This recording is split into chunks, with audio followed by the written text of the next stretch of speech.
It's your life. This is your time. Every moment ticking. You won't be here long. What do we do?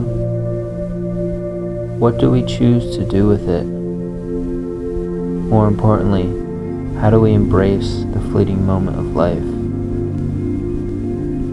It's going to be gone and over one day, not too far away, sand slipping through hands. The sheer fact that this moment will never be repeated. In the future, we will be a memory or a picture and eventually forgotten. The people around us now will be the only ones to experience or remember us. How important is that? Why is it so easy to forget?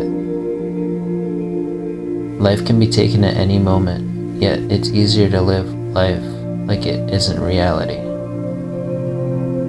Life is real, and death is even more so.